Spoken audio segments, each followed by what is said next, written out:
अब हम लोगों का नेक्स्ट टॉपिक है Bohr's, Niels Bohr, Bohr's model of atom. या बोलेंगे हम लोग नील बोर एटॉमिक मॉडल। तो नील बोर एक बहुत बड़े साइंटिस्ट थे। 20वीं सेंचुरी की स्टार्टिंग में Niels Bohr one of the greatest scientist थे। तो इन्होंने क्या किया कि जो रदरफोर्ड मॉडल था, रदरफोर्ड मॉडल क्या था, रदरफोर्ड ने क्या बताया कि एक न्यूक्लियस है, उसके चारों साइड इलेक्ट्रॉन घूमता है। ठीक है, रदरफोर्ड ने कहा कि एक न्यूक्लियस होता है, उसके चारों साइड इलेक्ट्रॉन घूमता है एक सर्कुलर पाथ में। जो रदरफोर्ड ने बोला कि न्यूक्लियस एक पॉजिटिव चार्ज होता है और उसके अराउंड में इलेक्ट्रॉन घूमता है इन अ सर्कुलर पाथ। रदरफोर्ड ने बोला, पर रदरफोर्ड क्या है कि उसको मैथमेटिकली प्रूफ नहीं कर पाया।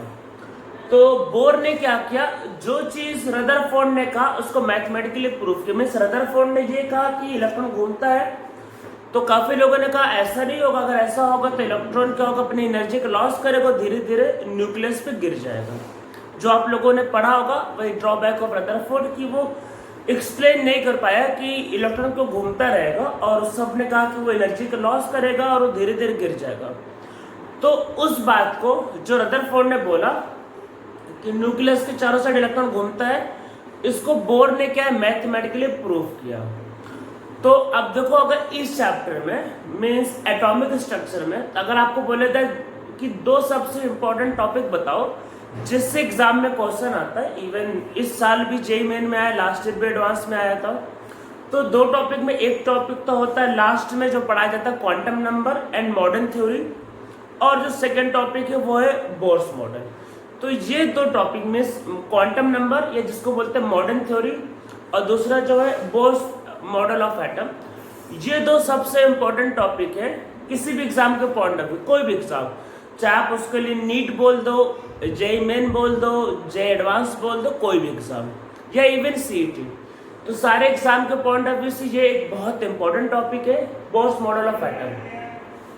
हम लोग देखो, ऐसा है कि बोर्स ने एक मॉडल प्रपोज किया, तो वो मॉडल काफी जगह फेल हो गया, पर एक स्पीसीज जिसके लिए वो मॉडल बहुत सही निकला, इवन वो अभी करंट तक भी सही है, वो है आपका यूनिलैक्टोन स्पीसीज। तो हम लोग कुछ करने के पहले इसमें लिख लेते हैं, पहले एक पॉइंट लिख लेते हैं आपके पास, ये Bohr's model is applicable only on uni electron species. तो क्या है कि ये बात ध्यान रखनी है, आपसे यही क्वेश्चन आ सकता है जेईई मेन, सीईटी या नीट में कि बताओ बोर मॉडल अप्लाई किस पे होगा, तो पहले पता थोड़ा चाहिए अप्लाई किस पे होगा। तो ये किस पे होगा,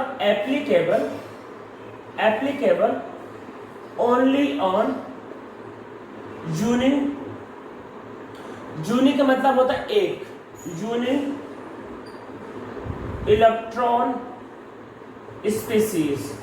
तो ये सिर्फ उस पे एप्लीकेबल है जहां पे एक electron, applicable only on uni electron species. जहां पे सिर्फ एक इलेक्ट्रॉन होंगे वही एप्लीकेबल, अदरवाइज एप्लीकेबल नहीं। मीन्स कैसे है, हाइड्रोजन एप्लीकेबल है, हीलियम में कितने इलेक्ट्रॉन होते हैं, दो, एक निकाल दो तो कितना बचेगा, एक। तो हीलियम पॉजिटिव एप्लीकेबल है, हीलियम पॉजिटिव, दो होते हैं निकाल दिया। लिथियम में भाई कितने होते हैं, तीन, दो निकाल दो, लिथियम पॉजिटिव, बेरिलियम +3, आपके पास बोरॉन +4, कार्बन +5, ऐसे। तो बोर्स मॉडल वहां एप्लीकेबल है जहां पे सिर्फ एक इलेक्ट्रॉन है, यूनि इलेक्ट्रॉन स्पीसीज। न्यूट्रॉन कुछ भी हो, प्रोटॉन कुछ भी, उससे मतलब नहीं, पर इलेक्ट्रॉन सिर्फ एक होना चाहिए।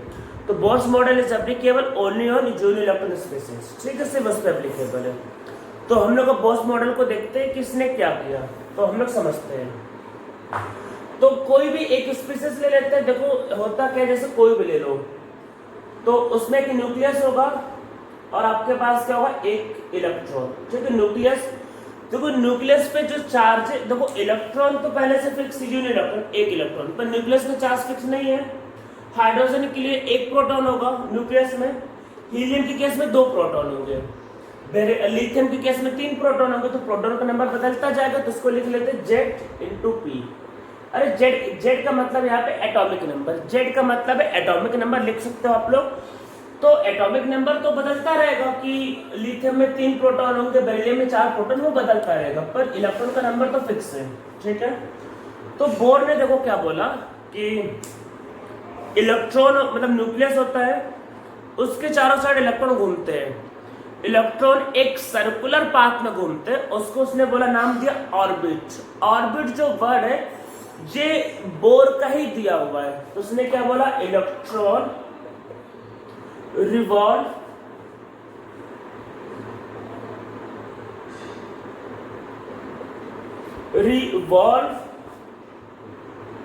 around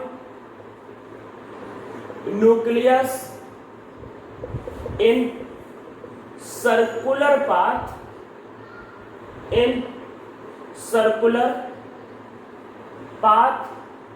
known as orbit. Electron revolve around nucleus in circular path known as orbit. तो इलेक्ट्रॉन क्या होता है, एक सर्कुलर पाथ में घूमता है न्यूक्लियस के अराउंड में, जिसको हम लोग बोलते हैं ऑर्बिट। ठीक है, तो उसको ऑर्बिट बोलते हैं। चलो समझ में आ गया। अब इसको लेके उसने कुछ बातें बोली। तो देखो सबसे पहले कि ये जो इलेक्ट्रॉन होता है ये अंदर भी नहीं गिर रहा, बाहर भी नहीं गिर रहा। आपको पता है इलेक्ट्रॉन ना अंदर आ रहा है ना बाहर आ रहा है, ठीक है, दोनों जगह नहीं आ रहा। इसका मतलब कि यहाँ पे देखो फोर्सेस बैलेंस। देखो फोर्स बैलेंस का मतलब समझो। देखो ये न्यूक्लियस है, इस पे पॉजिटिव चार्ज है और इलेक्ट्रॉन पे नेगेटिव चार्ज है।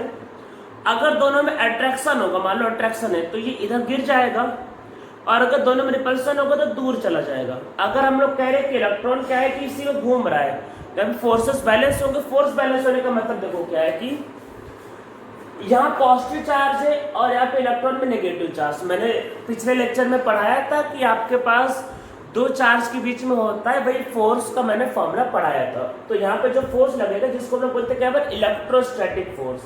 अरे भाई जो चार्ज के बीच में फोर्स लगता है, तो यहाँ पे जो इलेक्ट्रोस्टैटिक जो फोर्स होगा तो वो F और ये वो K। प्रोटॉन पे क्या होगा Z/P।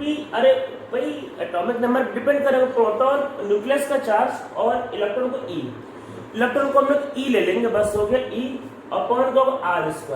R इसमें क्या है, R क्या होगा एक्चुअल में, ये जो ऑर्बिट जो है इसका रेडियस। अरे सर्कुलर पाथ में घूम रहा है तो इसका कोई ना कोई रेडियस होगा ना, तो वो होगा R रेडियस।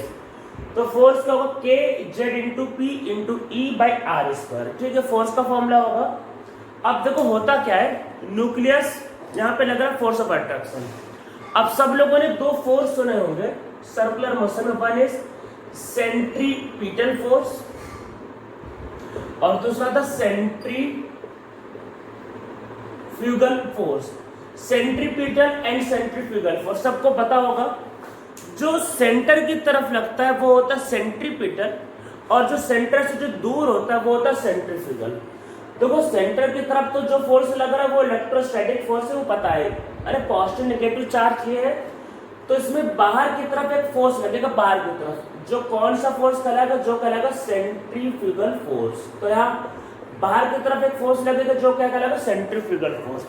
सेंट्रीपिटल फोर्स हो या सेंट्रीफ्यूगल फोर्स हो, दोनों का जो फॉर्मूला होता है, फॉर्मूला शायद आपको नहीं पता होगा, दोनों का फॉर्मूला होता है mv²/r। एक्चुअल में v²/r जो होता है ये एक्सेलरेशन होता है। अरे ये एक्सेलरेशन, अच्छा मतलब आपके मन में आएगा सर ये कैसे आ गया। अरे ये फॉर्मूला जो ये वही मास इनटू एक्सेलरेशन है। अरे मास इनटू एक्सेलरेशन, मतलब जो एक्सेलरेशन होता है ये इसकी जगह कर दिया v²/r। आपको मन में आएगा कैसे, आप करके देख लेना। अरे एक्सेलरेशन होता है वेलोसिटी बाई टाइम, और अरे टाइम की जगह कर लेना, मैं करके चलो दिखा देता हूँ। एक्सेलरेशन क्या होता है, वेलोसिटी बाई टाइम, पता है ये। और जो डिस्टेंस जो होता है वो होता है ये, चलो वेलोसिटी जो होता है, वेलोसिटी वो डिस्टेंस बाय टाइम होता है। तो टाइम जो होगा वो डिस्टेंस बाय वेलोसिटी आएगा, इसको यहाँ पे रख दो। तो देखो क्या होगा, v²/d। अरे रख दो और v ऊपर चढ़ जाएगा। तो एक्सेलरेशन होता है v²/d, ऐसा होता है, तो वही किया है। तो देखो क्या होता है, सेंट्रीपिटल फोर्स का फॉर्मूला mv²/r। तो v²/r में एक्सेलरेशन जो होता है वही है। तो ये सेंट्रीपिटल फोर्स का मतलब सॉरी सेंट्रीफ्यूगल फोर्स। तो सेंट्रीफ्यूगल फोर्स सेंट्रीफ्यूगल फोर्स का होगा mv²/r। अब देखो चीजें बैलेंस है। देखो अंदर साइड जो फोर्स लग रहा है वो इलेक्ट्रोस्टैटिक फोर्स, बाहर साइड क्या लग रहा है, सेंट्रीफ्यूगल फोर्स। अगर अंदर का फोर्स ज्यादा होगा तो इलेक्ट्रॉन अंदर गिर जाएगा, बाहर का फोर्स ज्यादा होगा इलेक्ट्रॉन बाहर चला जाएगा। दोनों नहीं करता, वो तो घूम रहा है। अगर घूम रहा है, ना इलेक्ट्रॉन अंदर आ रहा है ना बाहर जा रहा है, इसका मतलब कि दोनों फोर्सेस बैलेंस होने चाहिए। तो क्या होगा कि उसको बोलेंगे इक्विलिब्रियम, ना वो अंदर आ रहा है ना बाहर आ रहा है, ठीक है। तो होता क्या इसमें, सो इसमें जो इलेक्ट्रोस्टैटिक जो फोर्स है जो इक्वल होना चाहिए किसके, सेंट्रीफ्यूगल फोर्स के। क्योंकि इलेक्ट्रॉन ना अंदर आ रहा है ना बाहर जा रहा है, अगर कुछ नहीं कर रहा तो दोनों फोर्सेस इक्वल होने चाहिए। तो इसका मतलब दोनों फोर्स यहाँ पे सेम होने चाहिए। तो अगर दोनों फोर्स सेम होने चाहिए तो इसका मतलब ये है कि दोनों चीजें बैलेंस होनी चाहिए। तो इसका मतलब यहाँ पे क्या होगा कि k time Z P into e upon r square जो होगा ये इक्वल होना चाहिए M V square by r, ठीक है। अब आपके मन में आएगा डाउट, सर मास किसका लेना है? अरे घूम क्या रहा है, इलेक्ट्रॉन जो घूम रहा है उसका मास लेंगे और किसका मास लेंगे। तो इसको भी लिखते हैं हमारे इक्वेशन फर्स्ट, ठीक है। ये तो चलो समझ में आ गया। अब बोर्ड ने एक चीज और कहा, देखो ऐसा है कि एक चीज समझो, जैसे मान लो न्यूक्लियस है, ठीक है। इसके अराउंड आप कितने भी सर्किल बनाओ, इनफाइनाइट सर्किल बन सकते हैं। देखो एक सर्किल, फिर दो, फिर तीन, कितने बनाओ, 4 5, मतलब कितने बनाओ, इसके अंदर इनफाइनाइट सर्किल बन सकते हैं, इनफाइनाइट। तो बोर्ड ने क्या बोला कि अब जो इलेक्ट्रॉन जो होता है ऐसा नहीं कि किसी भी सर्किल में घूमेगा, अरे ऐसा नहीं कि कहीं भी घूमने लगेगा। उसने बोला कि इलेक्ट्रॉन उसी सर्कुलर पाथ में घूमता है जहां पे इलेक्ट्रॉन का जो एंगुलर मोमेंटम होता है, एंगुलर मोमेंटम वो h/2π के मल्टीपल में होता है, ये उसने बोला। तो उसने ऐसा बोला कि ऐसा नहीं कि इलेक्ट्रॉन भाई कहीं भी घूमेगा, अरे सर्कुलर पाथ तो इनफाइनाइट हो सकता है, कितने भी बनाते रहो कुछ भी हो सकता है। तो उसने बोला इलेक्ट्रॉन उसी सर्कुलर पाथ में घूमेगा जहां पे electron revolve only in that circular path in which angular momentum of electron is in multiple of h/2π, ठीक है। तो हमने क्या बोला कि इलेक्ट्रॉन उसी सर्कुलर पाथ में घूमेगा जहां पे उसका एंगुलर मोमेंटम क्या होगा, h/2π के मल्टीपल में होगा। तो देखो एंगुलर मोमेंटम क्या होता है, वो होता है mvr मोमेंटम इनटू r, और ये किसके इक्वल होगा, ये आपके पास इक्वल होगा n टाइम h/2π। अब इसमें क्वेश्चन है कि n क्या है, n आपके पास क्या, orbit number. Orbit number means इसका मतलब क्या है कि अगर वो पहले, मतलब आपको देखो बोल कर इलेक्ट्रॉन वही घूमेगा जहां पे एंगुलर मोमेंटम h/2π के मल्टीपल में होगा, मल्टीपल इक्वल है बना मल्टीपल मींस अगर वो पहले ऑर्बिट में है तो वो वैल्यू होगा h/2π, अगर वो दूसरे ऑर्बिट में तो वैल्यू होगा 2 टाइम h/2π, अगर वो तीसरे ऑर्बिट में तो होगा 3 टाइम h/2π। तो n क्या होगा, ऑर्बिट नंबर। तो अगर पहले ऑर्बिट में है तो h/2π, दूसरे में होगा 2 टाइम, तीसरे में होगा तो 3 टाइम। तो जो भी ऑर्बिट नंबर होगा उससे आपको मल्टीप्लाई करना होगा। तो इलेक्ट्रॉन आपका अब उसी ऑर्बिट में घूमेगा जहां पे जो एंगुलर मोमेंटम होगा वो h/2π के मल्टीपल में होगा। तो आपके पास ये क्या आ गया, क्वेश्चन 2 और ये क्वेश्चन फर्स्ट। हम लोग दोनों को सॉल्व करते हैं, चलो दोनों को सॉल्व किया जाए। तो देखो पहला वाला क्या है, पहला वाला इसमें एक काम करते हैं, r से r कट कर लेते हैं, ठीक है, और एक r बच गया उसको उधर भेज देते हैं। तो देखो क्या होगा, k ZP इंटू E और V और MVR। देखो ऐसा मैंने किया, मैंने एक r काट दिया और एक r जो बचा उसको भेज दिया और एक v भेज दी, ऐसा। तो एंगुलर मोमेंटम का ये फॉर्मूला और एंगुलर मोमेंटम वो, तो दोनों को इक्वेट कर देते हैं। मींस इसको इससे, देखो ये भी इसके इक्वल है, ये भी इसके इक्वल, तो दोनों को इक्वल कर देते हैं। तो सो आपके पास क्या होगा, k time z into P into e by B और NH/2π। इससे v इक्वल टू, देखो v equal to velocity equal to velocity speed जो बोले जो क्या इक्वल टू है, ये इधर मल्टीप्लाई तो 2π, ठीक है आया, ये 2π आपके पास आया और इंटू क्या हो k और इंटू p इंटू e, ठीक है। तो ये इधर गया और अपॉन क्या होगा, ये h। देखो ऐसा मैंने किया कि 2π मल्टीप्लाई किया तो ये, और देखो आगे मैंने क्या किया, z और n को अलग कर दिया। देखो ऊपर z है और नीचे n को अलग कर दिया, ठीक है। अब एक काम करते सबकी वैल्यू पुट करते, क्या क्या वैल्यू है। देखो पाई की वैल्यू होती है 3.14, के का वैल्यू मैंने बताया था 9 इंटू 10⁹, डाइलेक्ट्रिक कांस्टेंट 8.85, बहुत स्पेसिफिक होना चाहो तो इंटू 10⁹, और फिर देखो पी और ई जो है, पी और ई जो है दोनों चार्ज, दोनों की वैल्यू सेम मानेंगे। देखो प्लस माइनस मत जाओ, बस चार्ज की वैल्यू लो। तो प्रोटॉन और इलेक्ट्रॉन दोनों को चार्ज सेम, तो ये इसका वैल्यू और H का वैल्यू 6.626 इंटू 10⁻34। ठीक है, तो ये इन सब का वैल्यू आएगा। अब हम लोग क्या करेंगे, इन सब की वैल्यू को पुट करेंगे। तो ये जितनी भी वैल्यूज है सबको यहाँ पे पुट करते हैं, किसमें, ये वेलोसिटी के फॉर्मूले में सबकी वैल्यू को पुट करते हैं। तो देखो क्या आएगा, वेलोसिटी के फॉर्मूले में सारी वैल्यू पुट करते हैं। तो देखो वेलोसिटी क्या निकला, ये वेलोसिटी किसका, इलेक्ट्रॉन का, स्पीड ऑफ इलेक्ट्रॉन जो घूम रहा है, स्पीड वेलोसिटी जो बोलना जो बोल सकते जो घूम रहा है। तो इसको रख के आप जब सॉल्व करो, सॉल्व करके देख लेना, ये आएगा 2.18 इंटू 10⁻6 Z/N। ये पूरा सॉल्व करने पे आता है। और स्पीड का यूनिट क्या होता है, तो यूनिट होगा मीटर पर सेकेंड। आप इसको पूरा सॉल्व करना, ये इसका वैल्यू आएगा। तो आपको देखो ऐसा है कि ये फॉर्मूला याद नहीं करना, वो फॉर्मूला याद करना है। तो देखो क्वेश्चन में क्या होगा, क्वेश्चन में आपको atomic number, Z is atomic number, Z क्या है, Z इज एटॉमिक नंबर। अरे जो भी गिवन होगा, हीलियम, लिथियम, बेरिलियम जो भी गिवन होगा उसका एटॉमिक नंबर है। तो Z इसमें क्या है, Z है एटॉमिक नंबर, और N क्या है इसमें, N है ऑर्बिट नंबर। तो ये दोनों चीजें गिवन होंगी, तो क्या करना, आप वही इसको रख देना और वेलोसिटी या स्पीड आपके पास आ जाएगा। तो ये फॉर्मूला आपको याद रखना है। ठीक है, फॉर्मूला आ गया। तो अब देखो इसमें होगा क्या कि आपको क्या करना है, इसमें एक बात याद रखनी कि स्पीड के फॉर्मूले में मास का टर्म नहीं है। तो चलो नहीं याद रखना, कोई बात नहीं, उसका इतना जरूरत नहीं है। अब एक तो स्पीड, देखो इसमें निकालना क्या होता है, एक तो स्पीड, दूसरा देखो जिस ऑर्बिट में घूम रहा है उसका रेडियस। ठीक है, एक तो इलेक्ट्रॉन घूम रहा है, उसका स्पीड चाहिए होता है, निकाल लिया। दूसरा उसका रेडियस भी निकालना होगा कि रेडियस क्या है, तो वो भी कैलकुलेट करते हैं। तो कोई भी एक फॉर्मूला ले लो जो आपको पसंद हो, क्या है, mvr इक्वल टू nh/2π। तो देखो इसमें r इक्वल टू क्या है, r इक्वल टू nh/2π, और ये होगा 1/mv।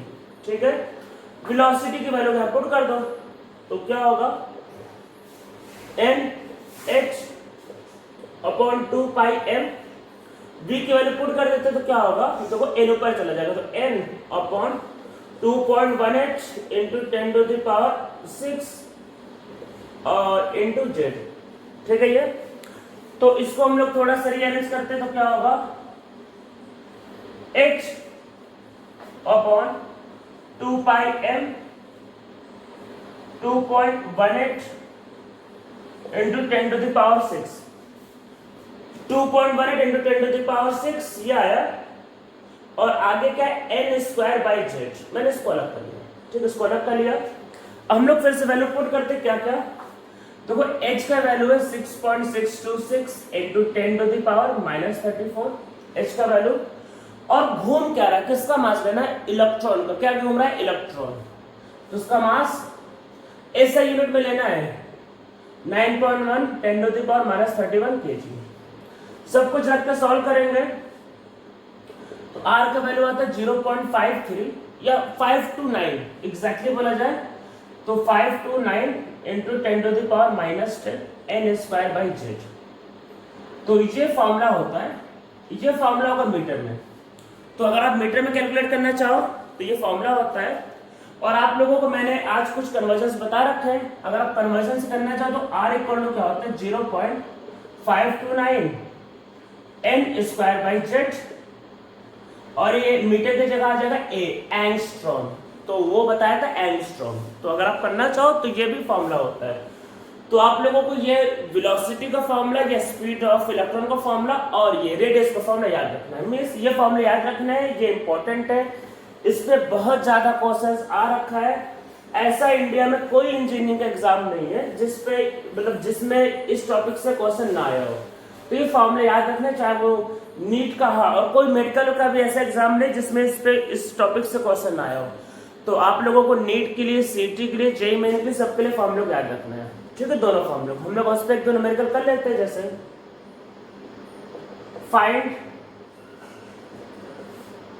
Speed of electron and radius of orbit if electron is present in second orbit of Li plus 2 ion.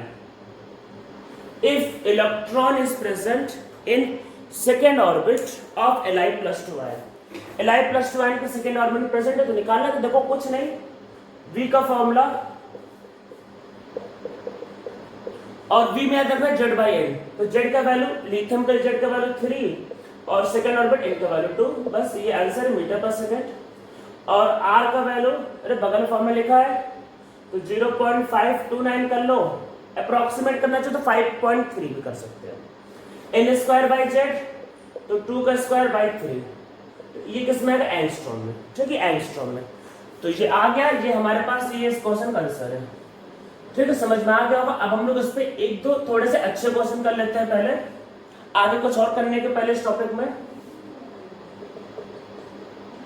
If radius of second orbit of Be plus 3 ion is x, if radius of second orbit of Be plus 3 ion is x, find the radius of fourth orbit